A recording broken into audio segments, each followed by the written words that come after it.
Okay, let's talk about writing. We all do it, right? Every single day. Whether you're firing off an email, putting together a big report, or even just jotting down a to-do list, you are a writer. But what if I told you there's a secret to doing it way better, and with a whole lot less stress? Well, that's what we're going to get into. So let me just ask you, straight up, do you think of yourself as a writer? My guess is probably not. Most of us don't. We think real writers are, novelists or journalists. But that's a total myth, and we're about to bust it wide open. And this quote right here, this gets to the absolute heart of the problem. We treat writing like this one giant, terrifying task. And that mindset, that's the real culprit. That's what leads to that awful feeling of being completely overwhelmed, staring at a blank page, just paralyzed. But here's the big shift. What if we just stop looking at it like a mountain we have to climb? What if instead we saw it as a path with a few clear, really simple steps? When you approach it as a process, it doesn't just get easier, it becomes more systematic, and honestly, way more creative. So that brings us to the journey itself. A simple but incredibly powerful three-stage process. And this isn't just some abstract theory. This is the fundamental framework that all good writers use, whether they even realize it or not. And here it is, the whole secret sauce. It's just 3 steps. First, you plan. You draw the map so you actually know where you're going. Then you draft. This is the adventure part, just getting your ideas out there without any judgment. And finally, you refine. You polish the raw treasure you've just uncovered. Plan, draft, refine. That's it. That's the secret. So let's start at the very beginning. Stage 1, the plan. Now, this is arguably the most important stage of all, and it's the one most of us skip. A little bit of thinking up front saves a ton of struggling later on. Trust me. Before you type a single word, you have to ask this. Who are you writing for?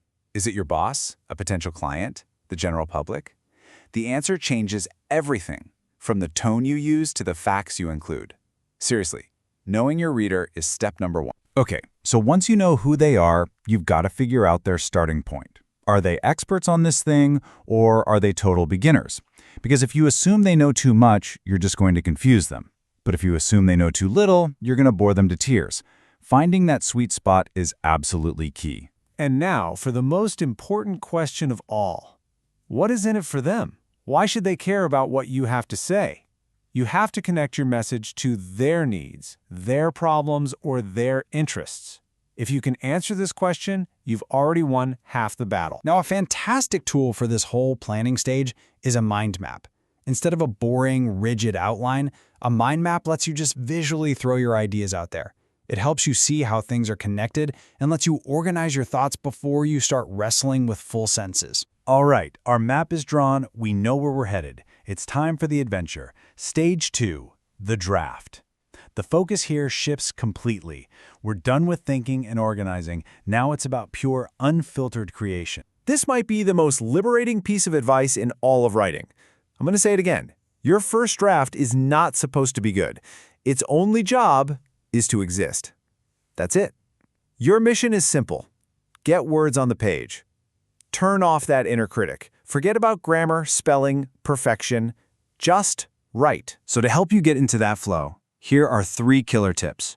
First, try free writing. Just set a timer for 5 minutes and type without stopping. It's a great way to trick your inner editor. Second, build a fortress of concentration. Phone off, email closed, no distractions. And third, make it a habit. A consistent time and place actually trains your brain that, okay, it's time to create. So, now we've got our raw material, right? That messy, beautiful first draft. Now we move to the final stage, refinement. This is where the real magic happens. This is where we take that lump of clay and shape it into something clear, sharp, and powerful. Now this is so important. Refinement isn't just one thing. It's 2 completely different jobs. First, there's revising. Think of yourself as an architect here. You're looking at the big picture. Does the structure work? Are the ideas clear? Does it flow? Only after you've done that do you become the inspector, zooming in on the tiny details like grammar and spelling.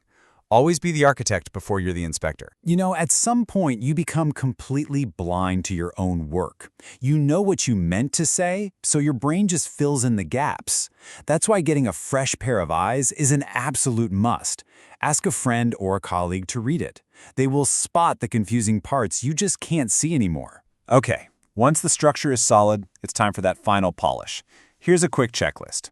First, read your work out loud. I'm serious. Your ears will catch clumsy sentences your eyes will miss every time. Next, know your own common mistakes. We all have them. Hunt them down. Then, cut out repetitive words to make your writing feel tighter. And finally, use the active voice. It just makes your sentences more direct and confident. This quote just captures the real secret so perfectly. Writing isn't a straight line. It's a loop. You plan, you draft, you refine, and sometimes that refining process sends you right back to the planning stage. And that's not a sign that you failed. That is the process. So you see, when you break it down, writing stops being this source of anxiety and it turns into one of your most powerful tools for thinking. Now you know the secret. So the only question left is, what will you write first?